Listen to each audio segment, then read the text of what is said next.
കഴിഞ്ഞ 71 ദിവസമായി അദ്ദേഹം അതിനുവേണ്ടി കഠിന പ്രയത്നത്തിലാണ്.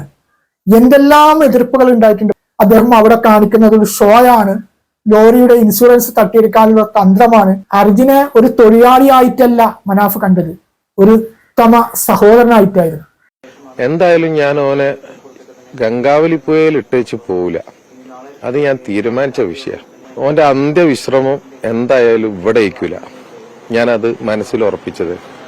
അതിന് ഇനി എന്തൊക്കെ കളി കളിക്കാൻ പറ്റും അതിന്റെ പരമാവധി ഞാൻ കളി കളിച്ചിരിക്കണം. നിങ്ങൾ ചിന്തിക്കേണ്ടതിന്റെ അപ്പുറത്തെ കളി ഞാൻ കളിച്ചിരിക്കണം ഈ വിഷയത്തിൽ. കാരണം എനിക്ക് അവനെ കിട്ടണം. കാരണം എന്നെ വിശ്വസിച്ചു വന്ന അപ്പൊ അത് ഞാൻ ആ വീട്ടിലേക്ക് എത്തിക്കാം. ഞാൻ ഇന്ന് അർജുന്റെ പെങ്ങന്മാർ രണ്ടാളായിട്ട് സംസാരിച്ചിരുന്നു. അമ്മനെ ഞാൻ സംസാരിക്കൂല എന്ന് പറഞ്ഞു, പിന്നെ വിളിക്കുക എന്ന് പറഞ്ഞു. അമ്മ ആ ഒരു അവസ്ഥയിലല്ല ഉള്ളത്. അനിയത്തിനോടും പറഞ്ഞു, അഭിരാമിനോടും രണ്ടാളോടും ഞാൻ പറഞ്ഞു, ഇനി മുതൽക്ക് ഓൾക്ക് ഞമ്മളുണ്ടാവും, ഏട്ടന്മാരായിട്ട് കൂടെ ഉണ്ടാവും. ആ കുട്ടിക്ക് ഒരു അച്ഛന്റെ കുറവ് ഒരിക്കലും ഉണ്ടാവില്ല. അർജുന്റെ മൃതദേഹം പുഴയിൽ നിന്ന് എടുത്തപ്പോൾ മനാഫ് മാധ്യമങ്ങളോട് വളരെ വികാരപരിതമായിട്ടാണ് സംസാരിച്ചത്. കഴിഞ്ഞ 71 ദിവസമായി അദ്ദേഹം ആ സ്ഥലത്ത് തന്നെ സ്റ്റേ ചെയ്ത് അതിനുള്ള കഠിന പ്രയത്നത്തിലായിരുന്നു. കർണാടക സർക്കാരിന്റെ ഭാഗത്തുനിന്ന് കുറെ സമ്മർദ്ദങ്ങൾ ഉണ്ടായിട്ടുണ്ട്. അതായത് തിരച്ചിൽ നിർത്തിവെച്ചിട്ട് പോലും അത് പുനരാരംഭിക്കാൻ വേണ്ടി അദ്ദേഹം കഠിന പ്രയത്നം നടത്തിയിട്ടുണ്ട്. അതായത് ഒരു സർക്കാരിനോട് പോലും നിയമപോരാട്ടം നടത്തിയാണ് അദ്ദേഹം ഇങ്ങനെയുള്ള രീതിയിലേക്ക് എത്തിപ്പെട്ടത്.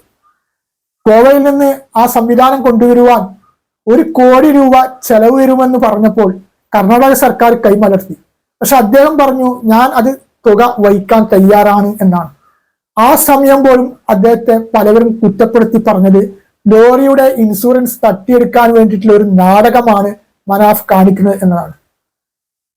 മാത്രമല്ല അദ്ദേഹത്തെ ഒരു മരക്കള്ളൻ, മറ്റുള്ള ഒരു കാട്ടുകള്ളൻ, അല്ലെങ്കിൽ മറ്റുള്ള അത്രക്കും വളരെ മ്ലേച്ഛമായ രീതിയിലാണ് ചില പേര് സോഷ്യൽ മീഡിയയിൽ കുറ്റപ്പെടുത്തിയത്.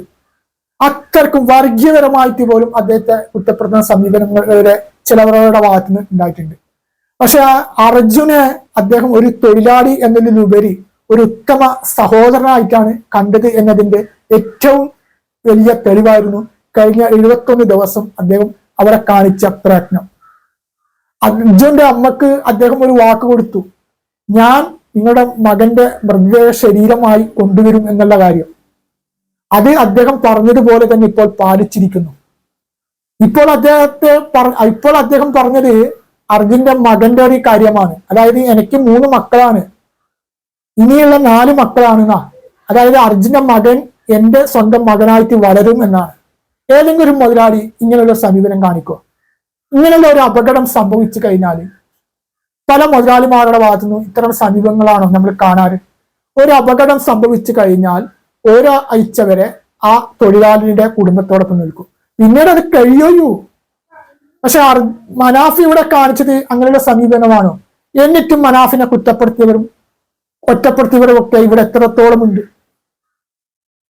പക്ഷെ കഴിഞ്ഞ 71 ദിവസം അദ്ദേഹം അനുഭവിക്കേണ്ടി വന്ന മാനസികവും ശാരീരികവും സാമ്പത്തികവുമായിട്ടുള്ള നഷ്ടങ്ങളുടെ ഇതാണ്. എന്നിട്ടും അദ്ദേഹത്തെ വളരെ മോശമായിട്ട് മാനസികമായി കുറ്റപ്പെടുന്ന രീതി വരെ ഉണ്ടായിട്ടുണ്ട്.